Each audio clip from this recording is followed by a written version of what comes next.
Okay, it is a couple minutes after 2, so I'm going to go ahead and get started with today's presentation. Good afternoon again. My name is Lindsay Gladney, and I'm the Vice Dean for Admissions here at the University at Buffalo School of Law. I've been working in law admissions for over 11 years now, and in some capacity in the field of admissions for over 18 years. So I have a lot of experience reviewing and assessing applications. I've definitely seen the good, the bad, and the ugly. So while we host monthly JD information sessions that touch on our application process and requirements, we wanted to offer something more substantial to assist applicants with each component of the application. I only have 8 slides to cover, so we will have plenty of time at the end for questions. I do ask that you just hold your questions until the end, and please be reminded that the session is being recorded and will be shared on our website in the near future. Okay, so first and foremost, we want our applicants to familiarize themselves with the application process. In order to do that, you need to familiarize yourself with the Law School Admission Council. You can visit their website at lsac.org. LSAC offers tons of resources for prospective law school applicants, including access to the Khan Academy official LSAT prep, which is a free online tool to help you prepare for the LSAT. Speaking of the LSAT, we recommend registering for the test about 2 months in advance and taking the LSAT writing sample before test day. So the LSAT writing sample is a proctored on-demand writing exam that is administered online using proctoring software that is installed on the candidate's computer. And the LSAT writing sample opens 8 days prior to every test administration. We do not recommend putting off the LSAT writing sample. It is a very important element of your application, and your CAS report, which I will get into in a little bit, will not be released until the LSAT writing sample has been completed and processed by the Law School Admission Council. So LSAC's CAS, or the Credential Assembly Service, is a service that simplifies the application process by compiling your official transcripts and recommendation letters, an LSAT score, as well as your LSAT writing sample, and forwards a full report to all schools you apply to. We recommend registering for the CAS about 6 to 8 weeks before application deadlines. Transcripts take time to process, sometimes up to 3 weeks during LSAC's peak processing season, and your references may need additional time to upload their letters.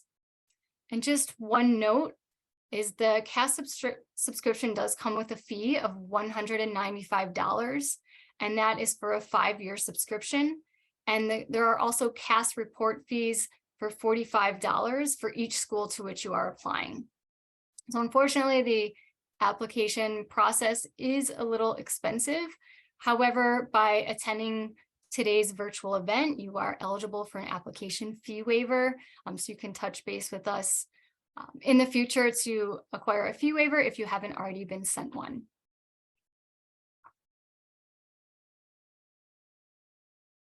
Okay, so now I'm going to dive into each element of the application. The committee, when they're looking at your personal statement, they're primarily looking for 2 things. They want to learn a little bit more about who you are, and they want to assess your ability to communicate effectively, clearly, and in an organized and concise manner. Writing is critically important to success in law school and legal practice, which is why the personal statement is very important. The focus should definitely be on you. The committee will have access to your transcripts, recommendation letters, and resume, but this is your best opportunity to convey who you are, share your life experience and what you'll bring to the classroom, and why you want to pursue a legal degree. We do not have an essay prompt, which can sometimes make this task even more challenging than it already is. It's very open-ended, so you can go in any direction you'd like. Some themes to consider include what motivates you, career ambitions, perhaps a transformative experience or personal experience that led you down this path, and what impact you hope to have on society post-law school. One tip is to be your authentic self when writing your personal statement. You want to write in your own voice and don't rely heavily on personal statement samples or templates. You also want to avoid phrases or words you wouldn't otherwise use in your writing or in conversation. It's usually very obvious to the committee when applicants are not being authentic. So definitely be authentic. I will caution you against one more thing. We don't want to see a summary of your transcript or your resume. We will be able to see that, of course, on the other documents that come through with your application. So there's no point in summarizing all of your past, professional experience. We will see that on the resume. You also want to pay attention to page limits. We set a page limit of 2 pages double-spaced, 12-point font. Other institutions may have their own page limits, but you want to make sure you're adhering to that.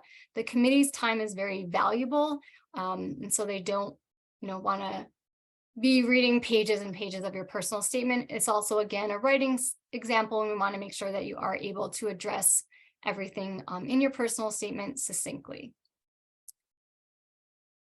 We here at the University at Buffalo also offer an optional Why Buffalo statement.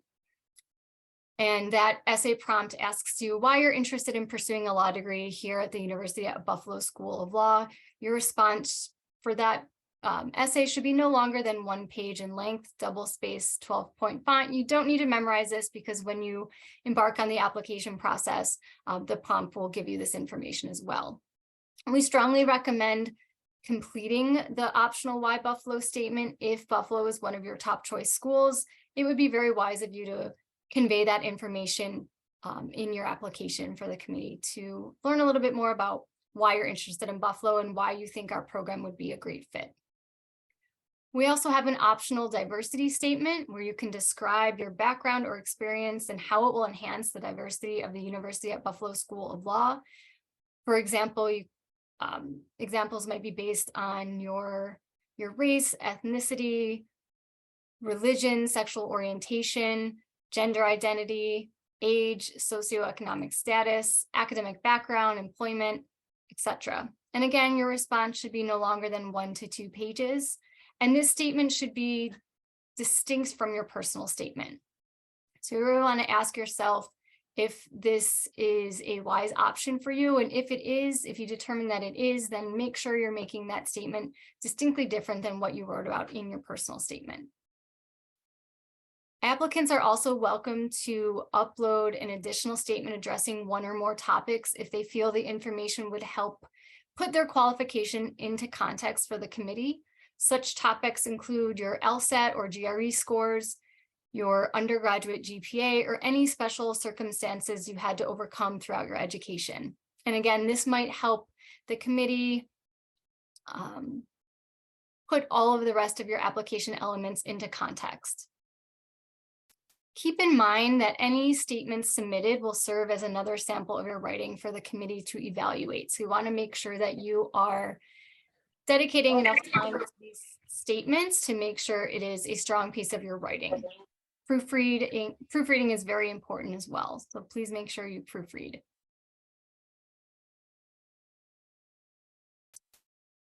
So another component of the application is the required resume. The committee here is looking for evidence of a strong work ethic, social and professional engagement, and while not required, they're interested in any community service, leadership experience, research experience, extracurricular involvement, and of course, professional work experience. Your resume should demonstrate how you have contributed to your academic and professional environments and will help us get to know you better and learn more about your interests and experiences. It also helps to put your undergraduate performance into, again, a larger context for the committee. I always tell candidates when I meet with them that their profile, their numerical factors such as the LSAT and the GPA are meaningless without a backstory. So your resume, as well as the personal statement, will help convey that backstory. Something that you should avoid on the resume is anything from your high school years. We really want you to focus on your post-high school years. If you've been out of college for a number of years, then your more recent professional past, but we don't need to see anything on your resume from high school. Letters of recommendation are critically important as they can help complete your academic profile. As is such, we strongly encourage academic letters of recommendation, such as letters from a professor, lecturer, or teaching assistant who taught you directly over the span of at least 1 semester. It would be great to see a letter from a faculty member who taught you in more than 1 course. or a member of your undergraduate department.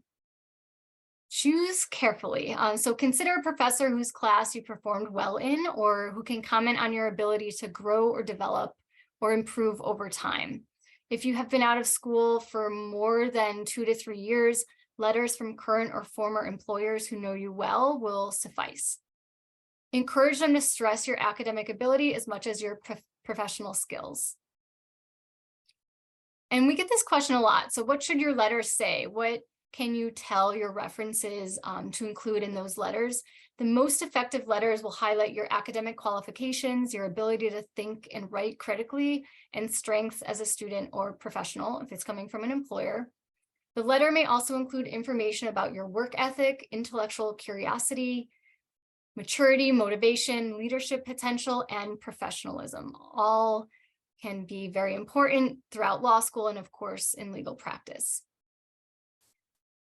One thing we caution applicants against is acquiring personal recommendations. So you should avoid this at all costs. And what do I mean when I say a personal recommendation? This would be a letter from family members, which we have seen, personal friends, politicians, member of the clergy. They're strongly discouraged, and that's because their comments are not useful in evaluating your academic qualifications. Submitting personal references can actually reflect poorly on the applicant's judgment. And we see this happen all the time. I think that applicants are getting bad advice out there from perhaps friends or individuals they know who happen to be members of the legal community. Again, it's not going to add any context or value to your file if you're submitting a personal recommendation. And the committee will comment on their disappointment in the student's inability to secure other types of references if you are submitting a personal reference. The context of one's letter are far more important than the title or the status of the writer. So definitely avoid personal references at all costs. Now, if you worked alongside a politician in an internship, for example, that is a completely different example, and that would be completely suitable as long as that individual provided direct supervision and really can speak about your professional skill set. We only require one recommendation letter. However, we strongly recommend you submit 2 to 3 letters, and we will accept up to 4 letters of recommendation. One tip we have is to meet with your references in advance, provide them perhaps your academic transcript, resume, and a draft of your personal statement so they get a fuller picture of your qualifications and your interest in law school. Okay, so each year our application opens on September 1st for the following academic year. So our 2023 application went live on September 1st of 2022. File review begins in November with early decision applications. So you should consider applying early decision only if the University at Buffalo School of Law is your top choice school, and should you be offered admission, you accept our offer of admission and cancel any applications that you have with other schools. That deadline is, again, it's November 15th, and we begin our file review process with early decision applicants, after which the committee reviews and decision files on a rolling basis. Our priority, or what we refer to as our soft application deadline for regular decision candidates, is March 1st.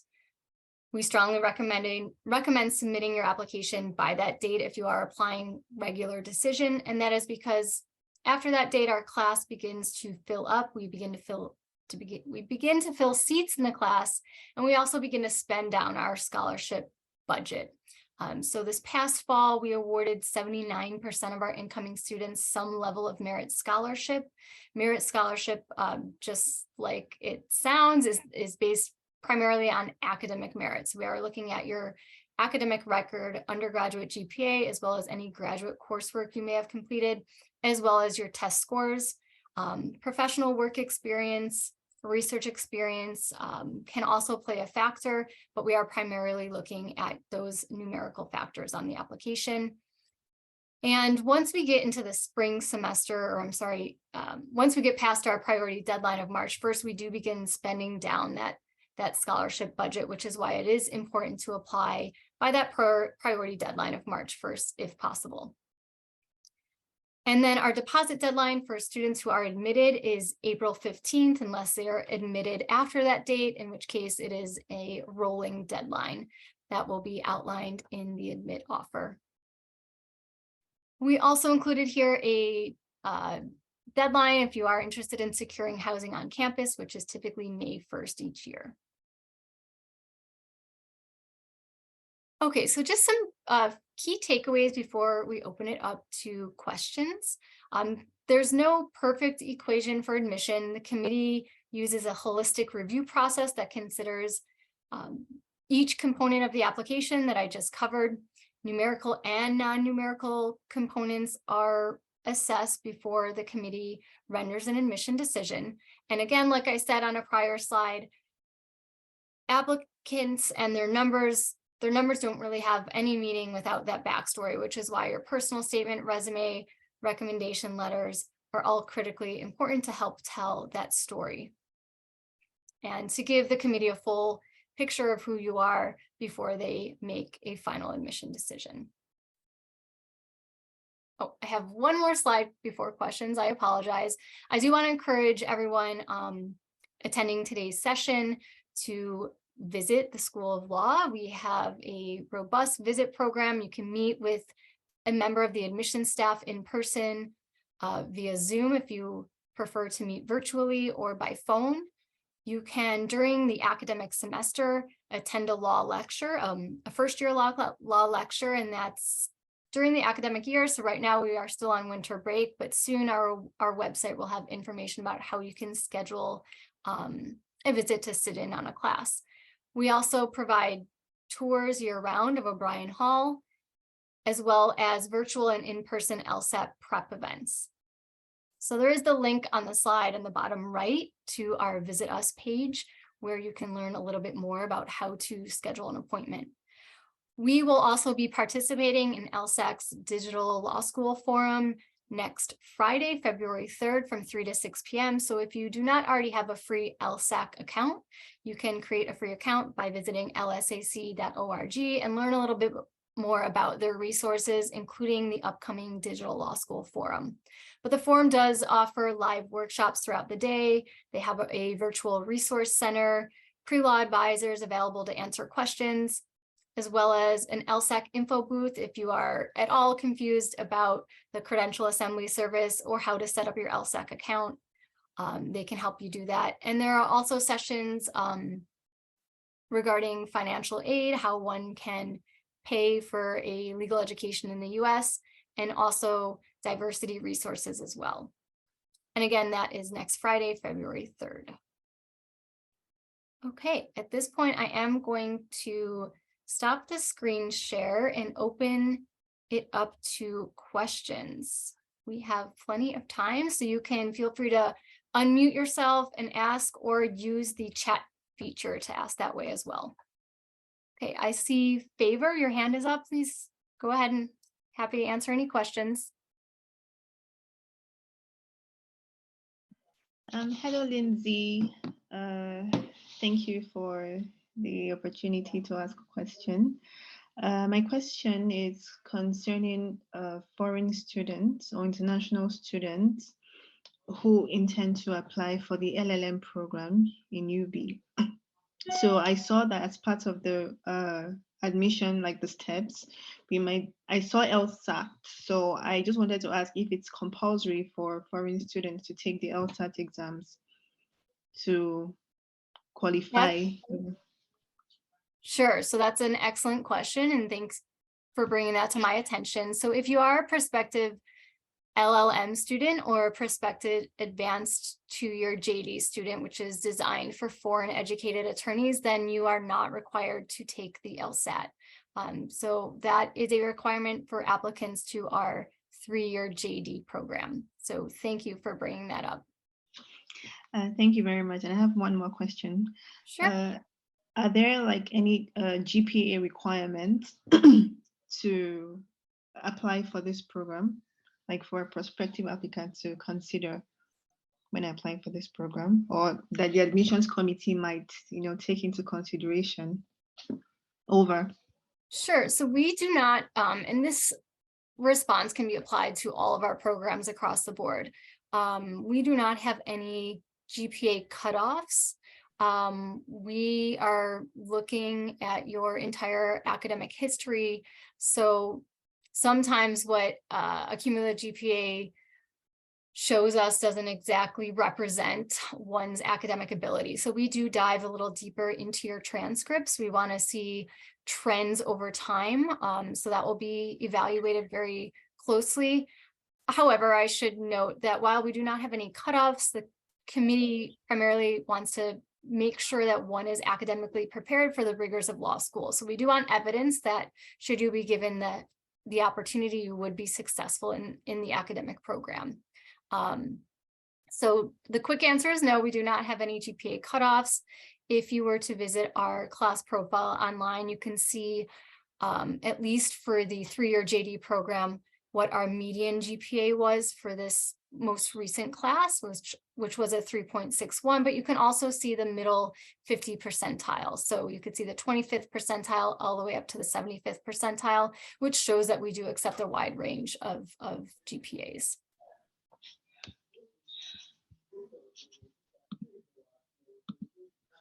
Thank you. Thank you very much. That's over. Thank you so much. You're welcome. Raven, go ahead. Hi, I was wondering who can I speak with in regards to the application fee waivers? Sure. So you can actually, I will include, add an email to the chat box, which is our general email account, which is law-admissions@buffalo.edu. I believe everyone in the chat can see that now. You can send a fee waiver request. If you haven't already received one in your LSAC account, you can definitely email one to our email address. Just acknowledge the fact that you participated in our application tips webinar, and we can get you an application fee waiver code that will save you $85 in the process. We're unable, however, to waive applicants from the LSAC fees. So that is something separate. If you think you might be eligible for fee waiver based on a financial need, you can follow up with LSAC directly. They do have some programs that you can look into as well. Okay, thank you so much. You're welcome. Okay, I do see a couple of questions in the chat box, so I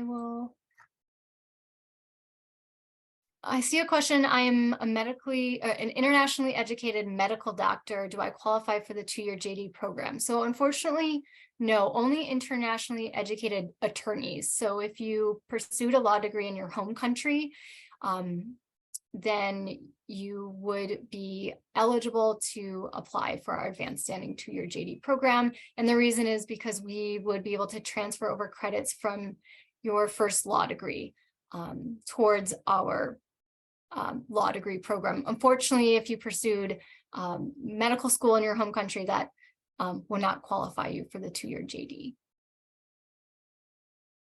Someone asked for the personal statement, do you recommend using the whole 2 pages? I think it's wise to use most of those full 2 pages. And again, this should be double spaced. About 12-point font is easiest on the eyes.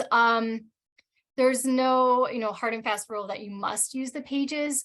Sometimes we see personal statements that are rather brief, and then we kind of question why the candidate didn't maybe invest a little bit more time into that component of the application, because it does serve a few different purposes. One, it's your one opportunity to convey a little bit more about who you are to the admissions committee. We can learn a little bit about you in your recommendation letters. We can see how you performed as a student through by reviewing your transcripts, and we can even learn a little bit about you on your resume. But this is your one opportunity to share a little bit more about who you are, why you want to pursue a law degree, and what impact you hope to have post-graduation. So it's pretty rare that we don't see candidates use at least a page and a half of the 2 pages. And I think the committee would probably make a comment if we saw any personal statements 1 page or less. So I do recommend using up most of that space. Yes. We have a lot of time. So any questions about the resume? Optional, Abraham, yes, go ahead. Hi, thank you. So for 3+3 applicants, I understand that we are not applying through LSAC. However, are we still doing anything with the CAS report? And are you a UB student, Abraham? Yes. Okay, so just for us, a little background information for everyone else on the call. We do have 3+3 programs with a number of undergraduate institutions, including our own undergraduate institution.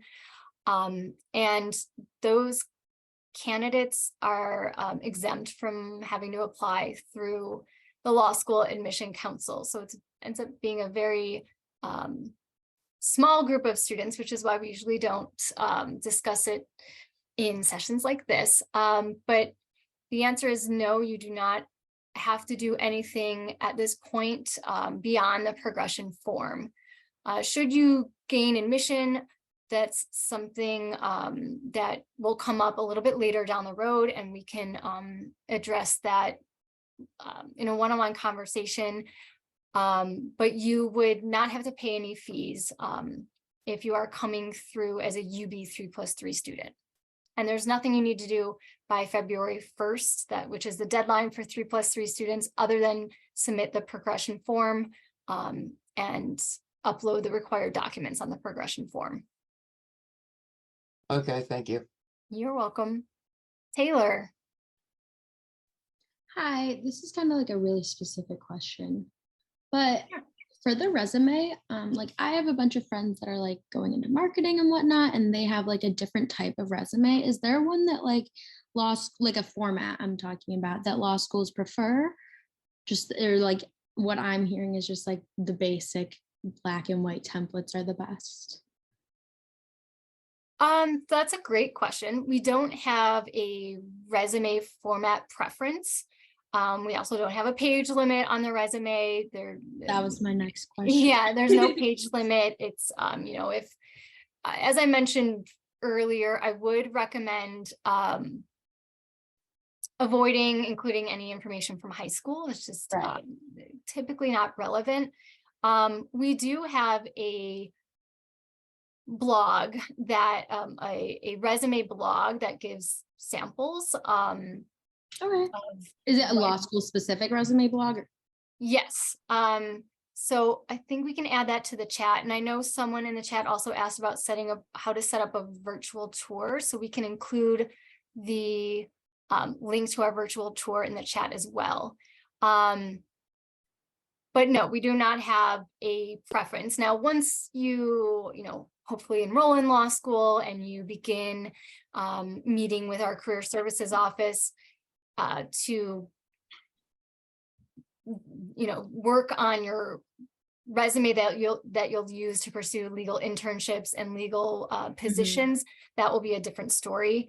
We don't have any preference during the application process or whatever. So it's just kind of a standard. We want to see your professional work experience. You'll definitely want to include, even if you think it's not pertinent or relevant to law school, if you worked part-time at an ice cream shop down the street or just over the summers while you were on break from school, we want to see that on your resume. We definitely want to see your, what experiences you've had, what skills, if you were working while you were simultaneously enrolled in courses. We want to see what demands on your schedule you were able to juggle while pursuing academics. So all of that is very important, even if you don't really see the connection now of what serving ice cream cones is to law school. The committee is still very curious about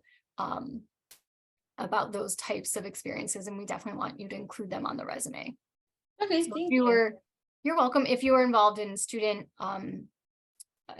groups as an undergrad or even in graduate school, if you did pursue graduate study, definitely include all those extracurriculars on your resume as well. Community service, volunteer work, part-time, seasonal work, all that should be included on the resume. Would you say, so I am in grad school, I did like a combined program. Would you say that like undergrad community service work, like even from like freshman, sophomore year is relevant? I think so. If there's room on the application to include that, and again, there is no page limit, at least not when it Because I comes feel like to. I did a lot more community work before the pandemic. So I absolutely think that it's irrelevant and that you should include it on the application. Yes. Okay. All right. Marcus, go ahead. Okay, I have a question regarding your recommendation letters here. Now, I've been out of undergrad for quite some time, so it makes me an absolute non-traditional student. I served on a congressional staff for 14 years, so my letters are going to be a couple of years old. Is that okay? What do I do in that instance? Because he's no longer in office, so it's not like I can go in and kind of get new stuff here. So that's a great question.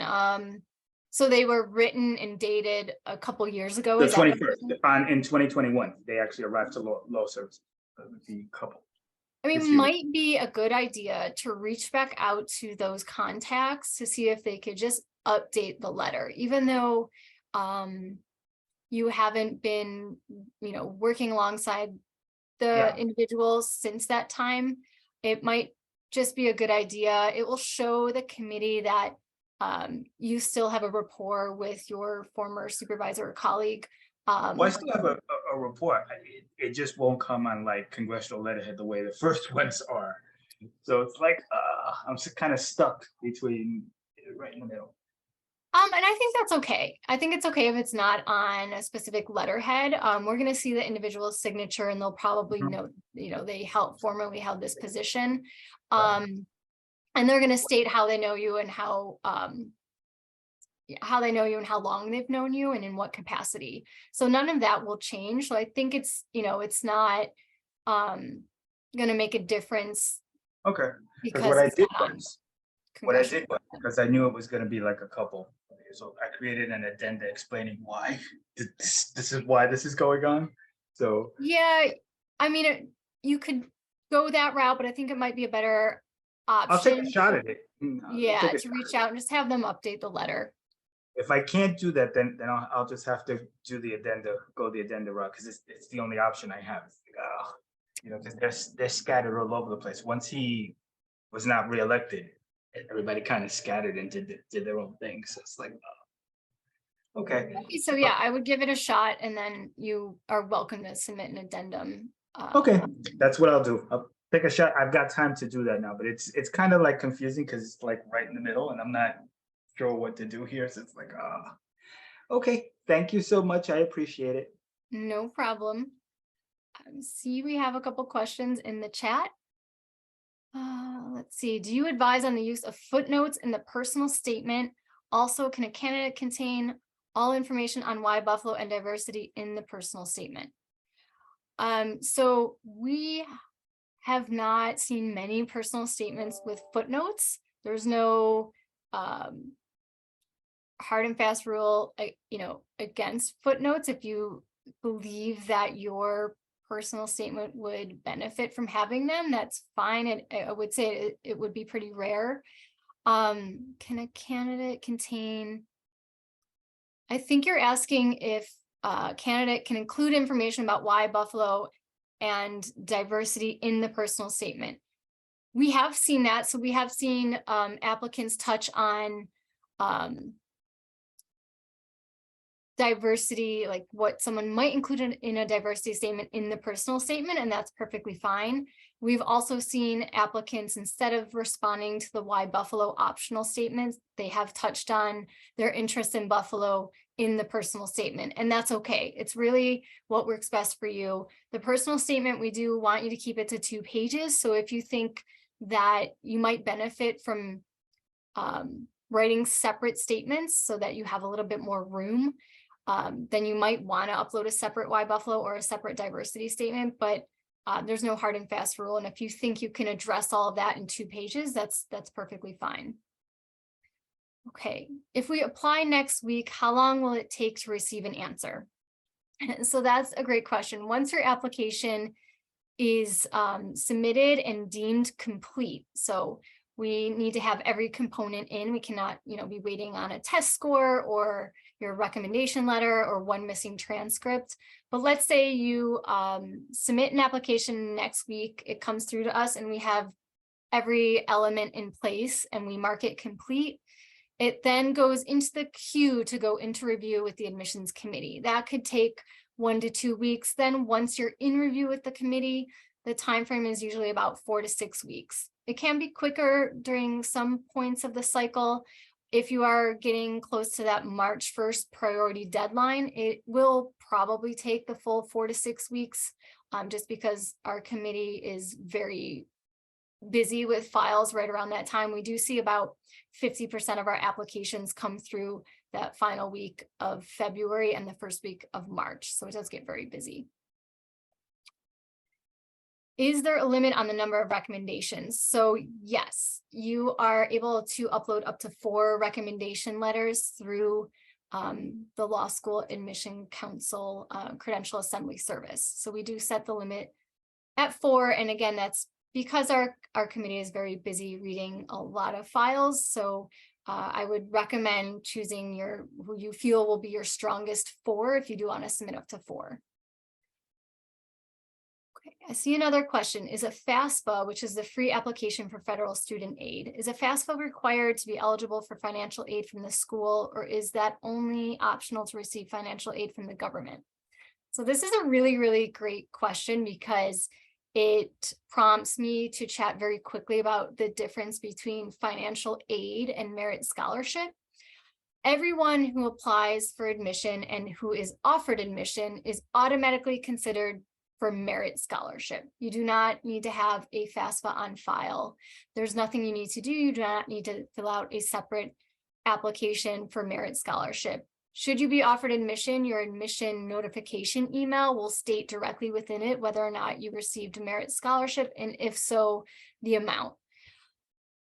Should you then also be interested in borrowing federal student loans or being eligible for federal student aid, then yes, you would need to have a FAFSA on file with the federal government, with including our school code on that FAFSA, which we could get to in a moment. I thought I had it memorized, but I don't have the school code memorized. Also, one other thing that I should note is that, let's say, for example, you apply, you're offered admission, and you receive a merit scholarship in the amount of $8,000 per year. There is something that the school puts together called the cost of attendance, which is the cost of tuition plus any fees that are charged by the university, as well as the cost of living expenses, meals, transportation, all of that, books, supplies. So there's something called the cost of attendance. That is important because if you are receiving a merit scholarship, which again doesn't have anything to do with your FAFSA, but if you are receiving merit scholarship, that needs to be subtracted from your cost of attendance when determining how much you might be eligible for in federal student loans. So while you don't need a FAFSA on file to be considered for merit scholarship, which we award from from our scholarship budget here at the law school, you would need to have a FAFSA on file to be eligible for federal student loans, and your scholarship could impact the amount of loans that you might be able to borrow from the federal government. If you are offered admission, you will also be invited to a series of events for admitted students, including an on-campus admitted students day, which would have a financial aid session, and you'll learn a whole lot more about the process and how it all works. Next question. The chat box is getting pretty busy, which is great. Is there an EOP program for UB Law School? And if so, how do you apply?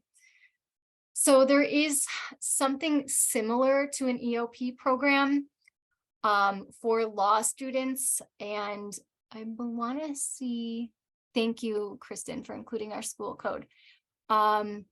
We can also add a link about the program that you might be eligible for. That would be the Economically Disadvantaged First Professional Studies, or EDPS program, and I'll add the link in just a moment. Thank you. I couldn't remember the acronym EDPS. So if you were a recipient of, if you were an EOP student at the undergraduate level, then you would be eligible to apply for this program, EDPS. You would have to go through an application process, and it's possible you would be selected. I believe the award is up to $10,000 per year, if I'm not mistaken. So yes, there is something similar. If we submit the application before the priority deadline, but we are waiting for the April LSAT score, will the application not be reviewed until the score is received? Unfortunately, that's correct. The application will not be reviewed until the score is received from LSAC. We will be able to process your application. What will happen is that it will be processed and deemed incomplete because we're waiting on a score. So there's no real advantage to, there's no reason to go into review with the admissions committee if they don't have your complete application, including the LSAT score, or let's say you're waiting on a GRE score, the same, that would, be a very similar situation. So we wouldn't be able to review or render a decision until that score is in, unfortunately. Thank you, Kristen, for that link. It is 2:45, so we still have time. If there are any additional questions, I believe I got through all of them in the chat box. And but we do have plenty of time if anyone wants to add to the chat box or unmute and ask a question on camera. Oh, I see one just came through. I applied for early decision and was informed that my application was put on hold for continued consideration during the regular decision process. Is there anything I can do during the meantime to strengthen my application? Yes, potentially. So my recommendation is to schedule a one-on-one appointment with someone on the admissions team who would be able to go over your application documents and perhaps provide recommendations on what you can do to strengthen your application. But yes, there is potentially something that you can do. It would just be best if you were to schedule a one-on-one appointment so we can go over everything with you individually. Any additional questions? I'll give it another minute or so. And again, I'm going to, it may have already been shared in the chat box previously, but I am going to add our link to our visit page where you can learn about in-person visits and opportunities. And again, in the coming weeks, we will add information about sitting in on a law lecture during the spring semester. So at the School of Law, our spring semester doesn't begin until February. So right now classes are not in session, but they will be in the coming weeks. We also have access, you'll have access from that link to our digital library, as well as information about our LSAT prep events. And we will be adding new dates to the LSAT prep tab very soon. We are finalizing and they should be up shortly, but we do have a series of events that will be happening this spring. Marcus, I see you have your hand up. I have a question regarding the sports law concentration and curriculum. Is it possible to reach out to the professor, the director in charge of that program, to ask a few questions? Absolutely. That would be Professor Nellie Drew. And if my eyes are darting around, that's because I am pulling up the website to the sports law concentration page, and Professor Drew's contact information will be accessible through the sports law concentration link. But absolutely, Professor Drew is very personable. She loves to meet with prospective applicants who are interested in sports law and is has a lot of energy behind that concentration. So I'm sure she would be happy to hear from you. All of our faculty have profiles online, and they are accessible by their buffalo.edu email addresses as well. It gives me a chance to combine some of the stuff I was working on with the sports industry. 'Cause I've had a few sports instances come up when I was working in the congressional office. I'm like, well, let's take a look, because most of my work was immigration based. So it gives me a chance to combine both to see if I can get something going. But thank you so much. I will absolutely reach out to her. Great, no problem. Richard, I see your hand is up. Yes, Lindsay. Can you hear me, please? Okay, so my question is, it draws from your last response where you stated that once the JD, the LSAC application, the LSAC score isn't in, but the application is in, and then it will move into review. It's moving into review, consideration, but not into review. So my question is, would the candidates have assumed to have passed the priority deadline if the candidate submitted before March 1st, but the LSAT score isn't there, and then it hasn't been taken into review by the admissions team?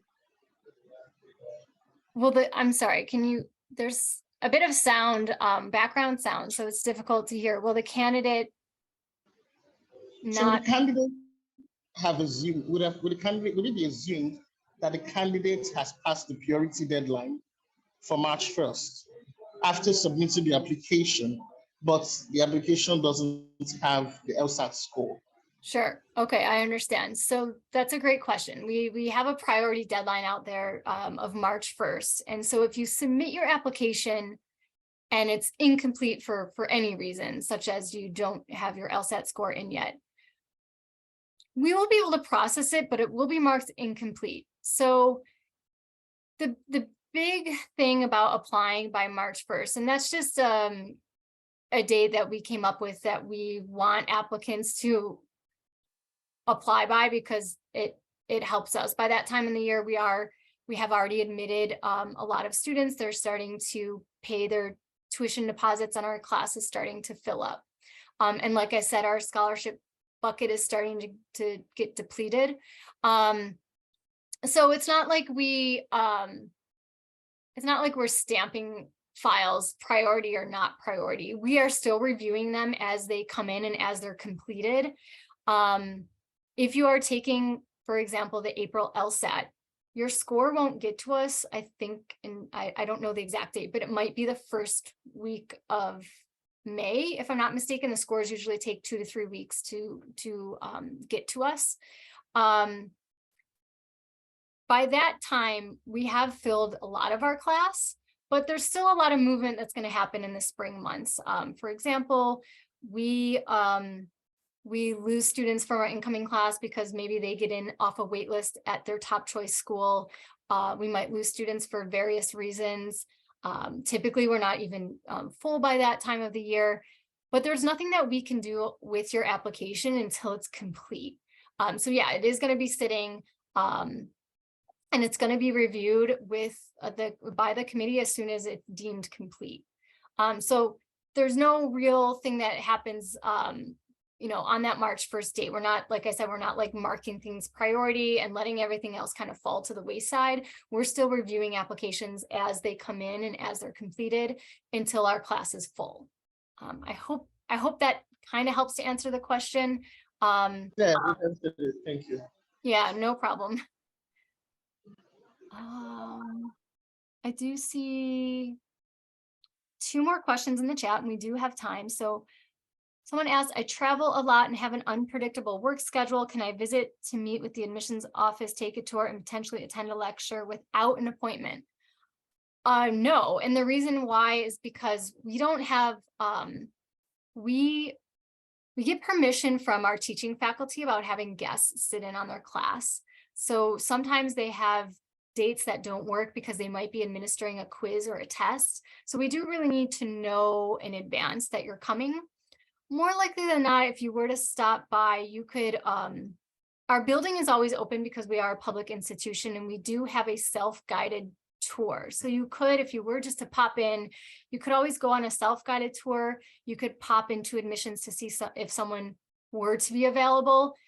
But our schedules are also unpredictable. For example, we're all participating in this session right now. Sometimes we are in meetings, whether that is with colleagues or other prospective applicants, or applicants who have, admitted students, those who have been waitlisted, who have questions. So we are also very busy. So I would say that we are pretty flexible, but it would be very difficult if you just popped in for us to be able to accommodate, a one-on-one appointment, a tour, and attending class. It'll be in your best interest, even if you gave us 1 week's notice to let us know you're coming in advance so that we can make the best use of our time and of your time. What advice would you give to a prospective student who is waitlisted during the school's most recent application cycle and wants to reapply? So if you have not done so already, I strongly recommend scheduling a one-on-one appointment. And again, like I said, for the other student who posed a similar question, we can go over the components of your application that we think might need a little strengthening, and that would put you in a better place for admission if you were to reapply. I do strongly recommend a one-on-one appointment. Again, I'll give it 1 more minute, but these have been really excellent questions. And if you think of anything down the road, you know how to reach us either through the Law-Admissions email account or through scheduling a visit online. I strongly encourage you to take advantage of that option. One other thing, and I don't know if it was previously shared in the chat, but I will include the link to our blog, as well as the link to the resume blog that I mentioned a little bit earlier, that includes some resume samples. And if you do not already follow us on social media, you should do that as well. You can find us on Instagram at UB School of Law. Okay, well, I don't see any other questions. So again, I just want to thank everyone for joining us today. We have one final session to cap off this virtual open house week that's happening this evening, 5:30 p.m. Eastern time, and that is our alumni panel. You'll be able to hear from, I think, 4 or 5 different practicing attorneys about their law school experience and their career paths. So please consider joining us tonight. And again, thank you so much. Have a great week. Bye-bye.